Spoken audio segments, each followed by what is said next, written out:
Bismillah.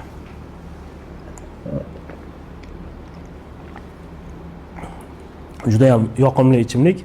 Erkaklardagi testosteronni eng yomon dushmanlaridan bu semizlik va qonda insulinning ko'p bo'lishi. Hozir sizlarga o'zim yaxshi ko'rgan metabolik kokteylni tayyorlashni o'rgataman va bu albatta erkaklarga foydali hisoblanadi.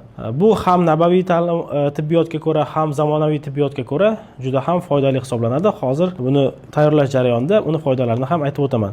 Buning uchun bizga limon yarimta yoki chorakta va bir nechta bodring bo'laklari, olma sirkasi, gazlangan suv va tuz kerak bo'ladi. Demak, boshlaymiz. Limonni olamiz va o'sha stakanimizga siqib olamiz, uni sharbatini chiqarib, limonda sitrat moddasi bor va bu sitrat moddasi buyraklardagi toshlarni paydo bo'lishini ham oldini oladi va u limon kislotali muhit bo'lganligi uchun oshqozonda ham kislotali muhitni shakllantiradi, yordam beradi va ovqatdan bu suyuqlikni ovqatdan 15 daqiqa oldin ichish juda ham foydali hisoblanadi. Lekin bu ichimlikni ichishda shunga e'tiborli bo'lish kerak.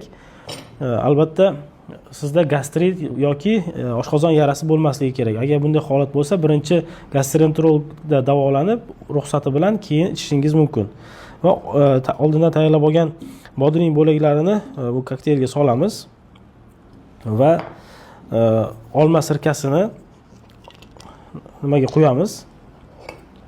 Shu idishimizga qo'yamiz. Tabga ko'ra men odatda shu bir choy qoshiqda qo'shaman. Bu qoshiqimiz biroz kattaroq. Bir choy qoshiq yoki 1,5 choy qoshiq qo'shsa bo'ladi. Va bunga 100 ml atrofida gazlangan suv qo'shamiz. Bu juda ham yoqimli ichimlik hisoblanadi. O'zim ayniqsa buni kechqurun uxlashdan oldin ichish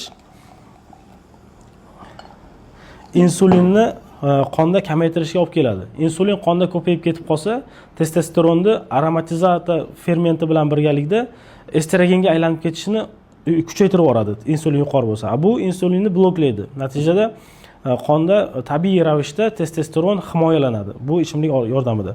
Va quyib oldik, ko'rib turibsizlar. Hidi ham chiqib ketdi, bodringning hidi juda chiqib ketdi va bodring bu ichimlikka fermentlar ajratadi, antioksidant fermentlar, bilasiz, spermatogenezga ham juda ham foydali. Tabga ko'ra biroz tuz qo'shamiz. Tuz tarkibidagi natriy elementlari organizmdagi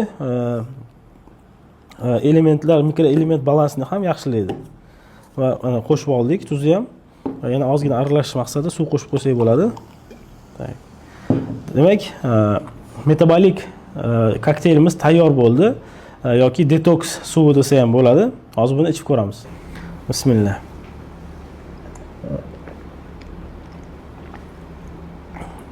Juda ham yoqimli ichimlik. Bu ichimlikni albatta tayyorlab ichinglar. Ertalab ovqatdan oldin 15 minut oldin va kechqurun ovqatdan 15-20 minut oldin. Buni ayniqsa xamirli ovqatlar, osh yegandan keyin, osh yeyishdan oldin to'g'riroq ichsangiz, organizmga to'qlik hissini beradi. Siz ovqatni ko'p yeb qo'yishingizdan oldini oladi. Hazm qilishga ham juda foydali hisoblanadi.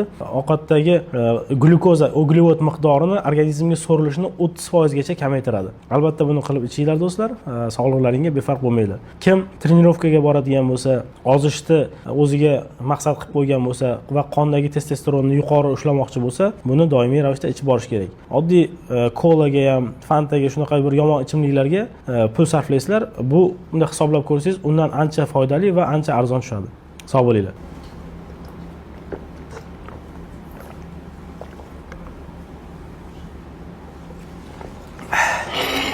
Buni ichib bo'lgandan keyin albatta bodringini olib yeyish kerak, chunki bu kletchatka hisoblanadi. Hazmga yordam beradi, to'qlik hissini beradi. Zo'r.